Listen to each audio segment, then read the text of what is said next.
Alright, so the basic gist of this story, I'm going to try to tell it with um, a pretty bad throat right now.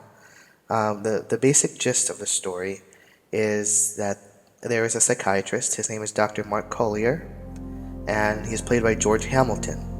He's involved in one of his patients, whose name is Nadia Donner, and played by Leslie Ann Warren. He confronts the husband of Nadia, and the husband's name is Carl Donner, and Carl Donner is played by Stephen Elliott.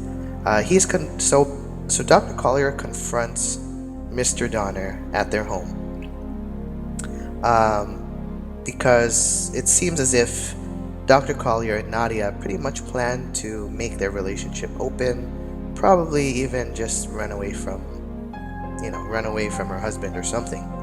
But anyway, the thing is, the husband is not even really surprised by this at all. It seems that Nadia, she does probably suffer from a few conditions. I don't think it's really stated, but I think it might be bipolar. At least some mania, depression, but definitely also definitely some issues where she could probably be maybe a little over flirtatious or maybe overly attached. Whatever the case, the husband is not really surprised. Apparently, she has been with several different men over the course of their marriage. I guess it's not a surprise for him. Keep in mind that they are a fairly well-to-do couple. I think the husband is pretty rich. Anyway, the long story short, though, is that this confrontation going on, Dr. Collier, he ends up murdering Mr. Donner, and it all happened pretty quickly. It started with the husband about to, well, he was beating Nadia, his wife, and so the doctor, he basically came over and then he killed him. He killed the husband. So now anyway, so with his skills in psychiatry and pseudo-hypnotism, he helps Nadia Donner to provide convincing testimony, which would pretty much put the blame on intruders for this murder. However, in the end, the story is not quite strong enough, as the main detective of the series, Detective Columbo, played by Peter Faulkner. Columbo begins to break down this case little by little. So Collier ends up later on having to hypnotize Nadia Donner. So the reason why he had to do this is because originally with that hypnotism, which he helped Nadia with regarding her testimony about her husband's death, he was able to get her to tell a pretty convincing story, and to the point where she would believe it, because she was kind of basically hypnotically suggesting. It was suggested to her hypnotically. So even if she took a lie detector test, it would pass, despite this testimony being bogus.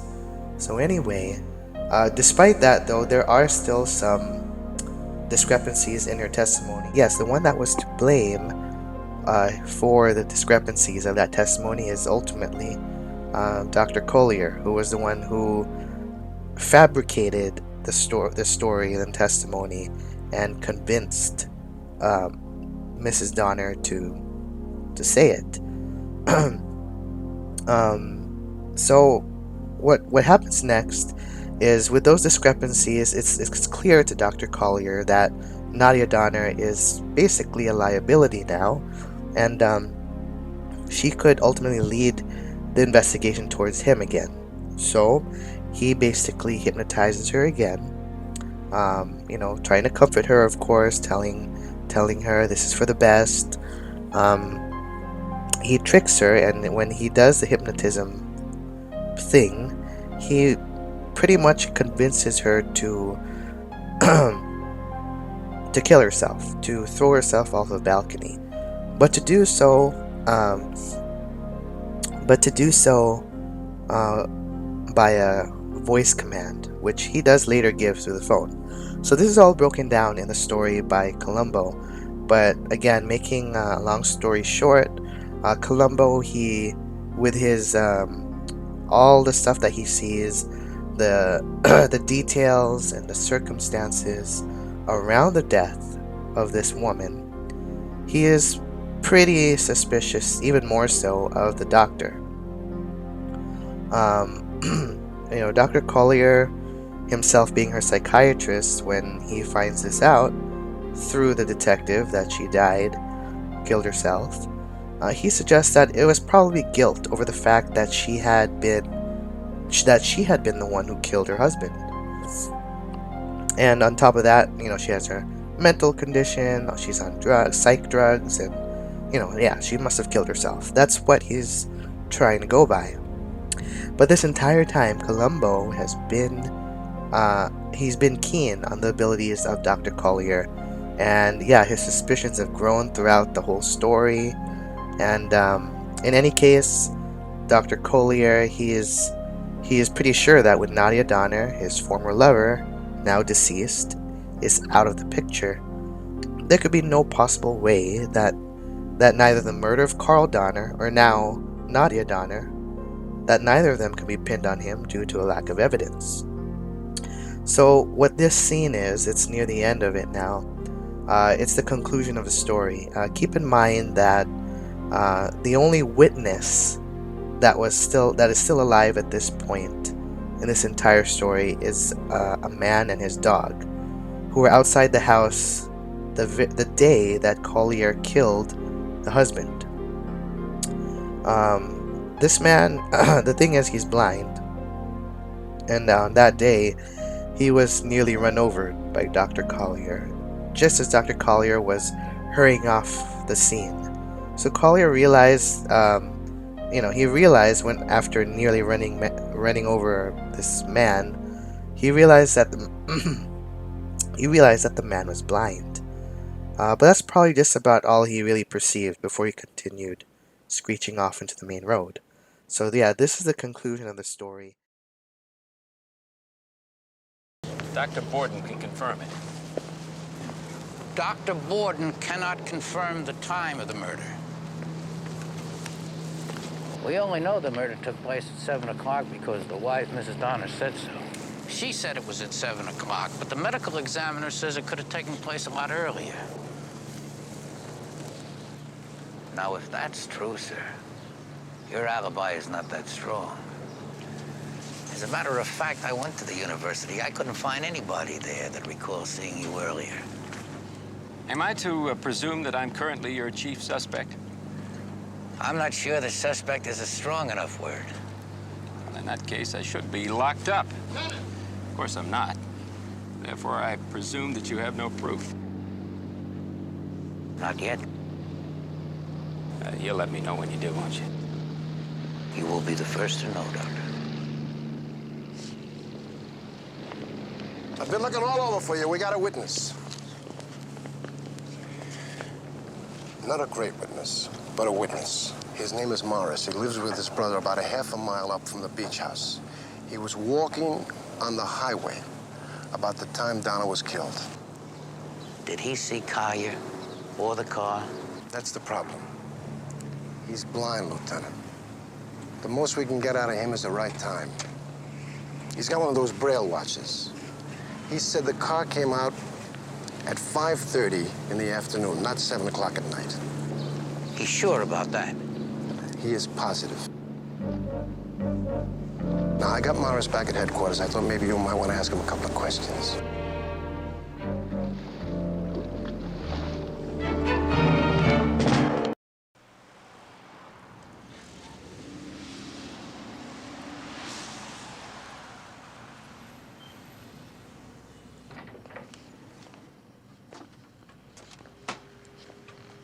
Morning, Doctor. Yeah, good morning. What the hell is this? I had to cancel 2 sessions because of your phone call, idiotic phone call.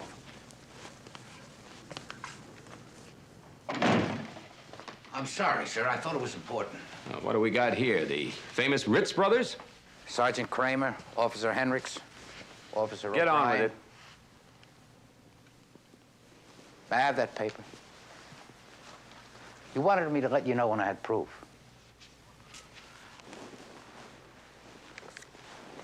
Is that it? That piece of paper? Proof? Well, yes or no? This is an autopsy report. So? Nadia Donna did not commit suicide. She was murdered. We found evidence of barbiturates in her system.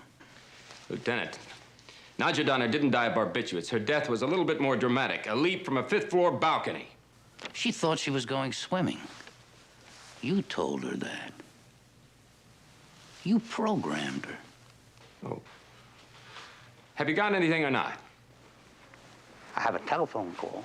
What phone call? You called her. I deny it. That officer found the receiver off the hook when he broke through a locked door. Congratulations, that it? Why'd she take off her clothes before she jumped? You tell me. Why'd she put her valuables in her shoe? Because she thought she was going swimming. Lieutenant, forgive me for interrupting. We could speculate all day on how Nadia Donna died. Wouldn't mean a damn thing. The problem with your theory is you have no proof, do you? Yes or no?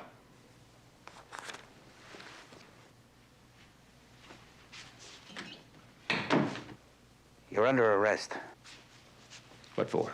Murder. You better have a warrant. I have it.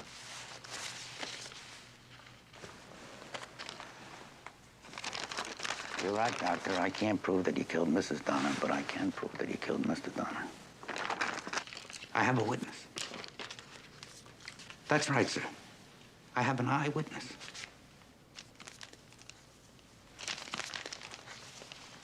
Officer.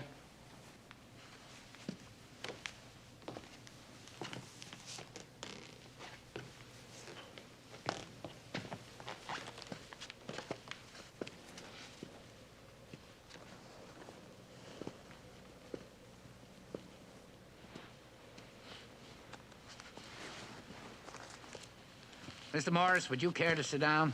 Certainly, Lieutenant. Mr. Morris, do you live around here? Yes, sir. Short distance up the highway. Dr. Collier. You need a match, Lieutenant? Thank you. You're welcome. Dr. Collier, do you recognize this man? No, I do not. Mr. Morris, besides myself, have you ever seen anyone in this room before?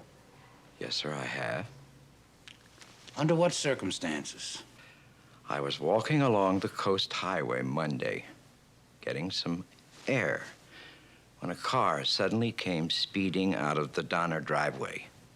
The driver saw me at the last minute and skidded to avoid me. Then he drove off.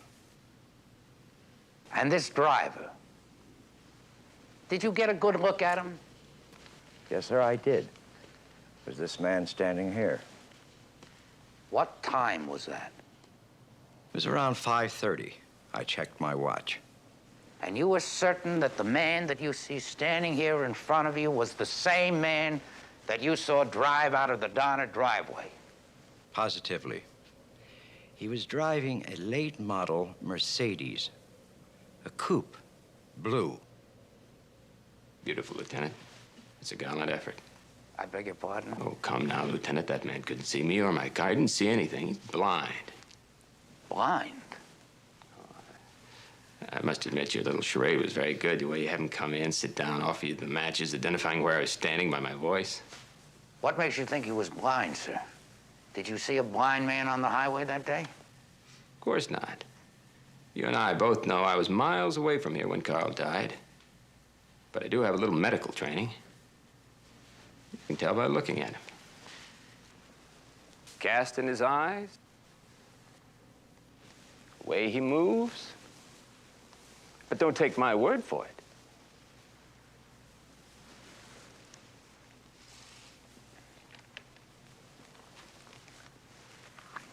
Read a few pages of this, will you, Mr. Morris? Just start anywhere, would you please?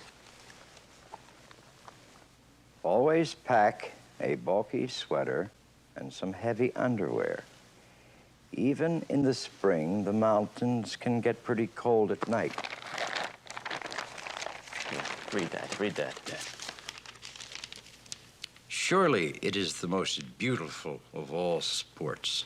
He's blind. She's blind. Mr. Morris?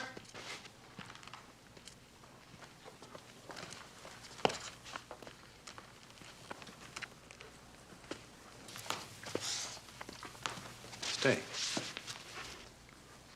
That's right, Doctor. That man that you saw was blind. And is blind. This is Daniel Morris. That's the man that you saw on the road Monday afternoon. This other man is his brother, David. I'm sure you can see the problem, sir.